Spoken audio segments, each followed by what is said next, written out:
বাংলাদেশের প্রেক্ষাপটে চাকরি সবসময়ের জন্যই একটা সোনার হরিণ। এই সোনার হরিণের পিছনে ছুটছেন আমাদের ছেলেমেয়েরা। ছোটবেলা থেকে নিজেকে একটু একটু করে তিল তিল করে প্রস্তুত করছেন দীর্ঘদিন যাবৎ লালিত স্বপ্নের চাকরির জন্য, কাঙ্ক্ষিত একটি চেয়ারের জন্য।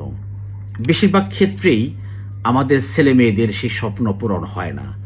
চাকরি পেলেও কাঙ্ক্ষিত চেয়ারটি পাওয়া সম্ভব হয় না। অনেক তরুণ তরুণী উচ্চশিক্ষিত, অর্ধশিক্ষিত হতাশায় নিমগ্ন থাকেন। জীবনের প্রতি বিতৃষ্ণা চলে আসে। এক পর্যায়ে তারা চাকরির পিছনে না ছুটে উদ্যোক্তা হবার চেষ্টা করেন। একটি স্মার্টফোন, ইন্টারনেট সংযোগ হলেই অনলাইনে উদ্যোক্তা হওয়া যায়।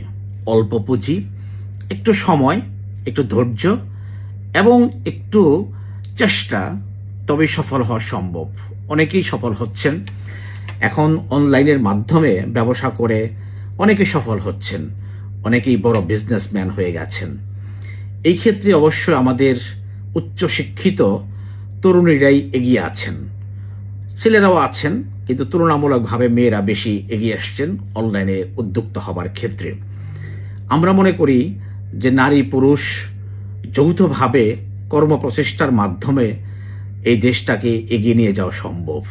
শুধুমাত্র পুরুষের একক প্রচেষ্টায় এই দেশটা সত্যিকার অর্থেই বহুদূর যাওয়া সম্ভব নয়। যদি নারী এবং পুরুষ একে অপরে যৌথভাবে সহযোগিতার মাধ্যমে অর্থনীতির চাকাকে সচল করা সম্ভব হয়, এই দেশটা অনেক এগিয়ে যাবে। এবং বাংলাদেশ এগিয়ে যাচ্ছে নারী পুরুষের যৌথ কর্মপ্রচেষ্টার মাধ্যমে। আমাদের যারা অনলাইন উদ্যোক্তা হবার চেষ্টা করছেন, তারা বেশিরভাগ ক্ষেত্রেই দেখাদেখি শুরু করে দেন। একজন উদ্যোক্তা অনলাইনে খুব ভালো করছে, তাকে দেখাদেখি আমিও শুরু করছি। কিন্তু আমি কোন জিনিসটা ভালো বুঝি, আমার মধ্যে কি দক্ষতা আছে, কি ক্যাপাসিটি আছে, এটা বিচার বিশ্লেষণ করে অনেক উদ্যোক্তা জীবন শুরু করেন না। একটা পর্যায়ে যে হতাশাগ্রস্ত হয়ে পড়েন এবং সেই কাজ থেকে দূরে সরে চলে আসেন এবং জীবনে চরম হতাশায় নিমগ্ন হন। যারা নতুন উদ্যোক্তা হতে চায়, তাদের জন্য সর্বপ্রথম যে কাজটি করা উচিত, সে কাজটি হলো শিক্ষার কোনো শেষ নেই। আপনি হয়তো একাডেমিক অনেক পড়াশোনা করেছেন, কিন্তু উদ্যোক্তা হবার জন্য স্পেসিফিকভাবে কিছু শিক্ষার অবশ্যই দরকার আছে। প্রথমেই যেটি করতে হবে, একটা উদ্যোক্তা কিভাবে হতে হয়, কিভাবে তাকে শুরু করতে হয়, এগুলো জানতে হবে। আপনি যে পণ্য নিয়ে কাজ করতে চান, সেই পণ্য সম্পর্কে আপনার বিস্তর জ্ঞান অর্জন করতে হবে। সেই পণ্যের কাঁচামাল কোথায় পাওয়া যায়, কিভাবে সংগ্রহ করতে হয়, সেটা আপনাকে অবশ্যই জানতে হবে।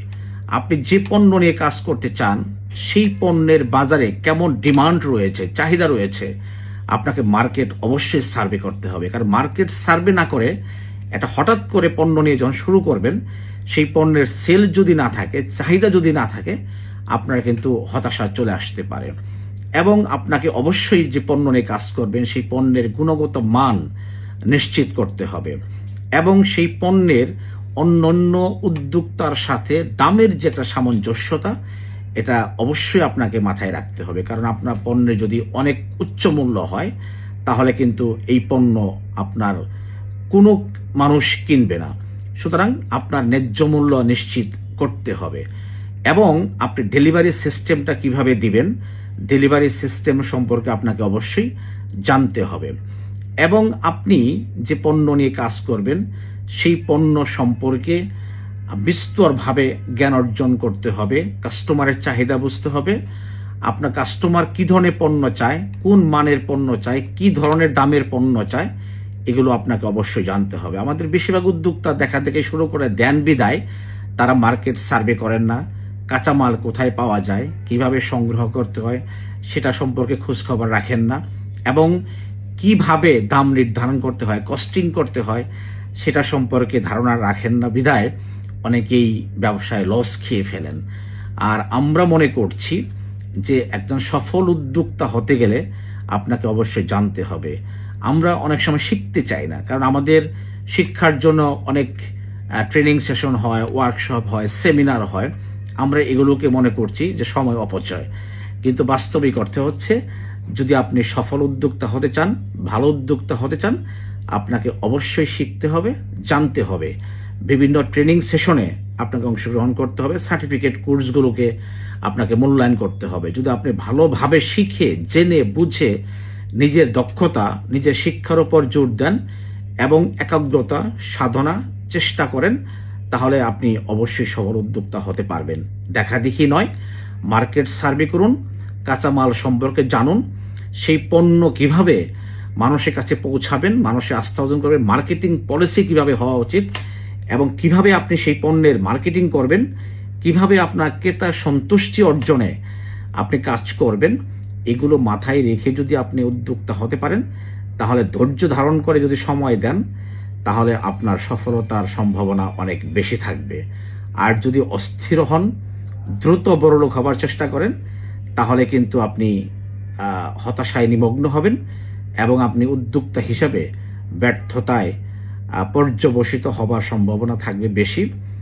সেই ক্ষেত্রে আপনার জন্য পরামর্শ হচ্ছে, সবসময় যে কোনো উদ্যোগ গ্রহণের আগে নিজের সম্পর্কে জানুন, নিজের দক্ষতা সম্পর্কে জানুন, নিজের ক্যাপাসিটি সম্পর্কে জানুন, নিজের পুঁজি সম্পর্কে একটা বিস্তর ধারণা সৃষ্টি, কত টাকা আপনি বিনিয়োগ করতে পারবেন, এবং যে পণ্য নিয়ে কাজ করবেন সেই পণ্য সম্পর্কে বিস্তারিত আপনাকে অবশ্যই জানতে হবে, মার্কেটিং পলিসি জানতে হবে এবং সেই পণ্যের গুণগত মান নিশ্চিত করতে হবে, ন্যায্য মূল্য নিশ্চিত করতে হবে, ক্রেতা সন্তুষ্টি অর্জন কিভাবে করা যায় সেটা জানতে হবে এবং সর্বোপরি ক্রেতার চাহিদা অনুযায়ী যদি আপনি পণ্য নিয়ে কাজ করতে পারেন, সেই পণ্যের সেল অবশ্যই বাড়বে এবং সবসময় চেষ্টা করতে হবে রিপিট কাস্টমার ধরবার জন্য। একটা কাস্টমার যদি আপনার একটা পণ্য ক্রয় করেন, সেই কাস্টমার যেন আপনার কাছে বারবার আসে। কেন আসবেন? সেখানে দুটি জিনিস অবশ্যই থাকতে হবে, পণ্যের গুণগত মান এবং ন্যায্য মূল্য।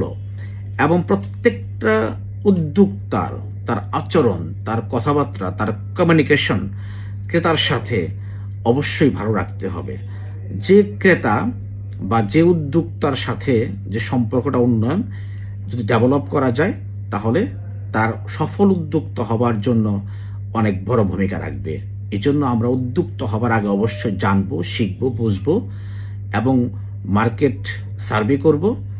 পণ্য নিয়ে কাজ করবার আগে সেই পণ্য সম্পর্কে জানবো বিস্তারিতভাবে এবং বিভিন্ন ট্রেনিং সেশনের মাধ্যমে নিজের দক্ষতা বৃদ্ধি করব এবং সবসময় ক্রেতার সন্তুষ্টি অর্জনে আমাকে নিরলসভাবে ধৈর্য ধারণ করে ক্রমাগতভাবে সামনে এগিয়ে যেতে হবে। তবেই একজন সফল উদ্যোক্তা হওয়া যায়। তখন আর চাকরির পিছনে না দৌড়ে আপনি নিজের কর্মসংস্থান তৈরি করেছেন, আপনার মাধ্যমে আরও 10টা কর্মসংস্থান সৃষ্টি হবে, দেশীয় অর্থনীতি অনেক বেগবান হবে, দেশীয় পণ্যের প্রচার প্রসার ঘটবে, দেশ এগিয়ে যাবে, আপনি এগিয়ে যাবেন। সকলের জন্য মঙ্গল হোক।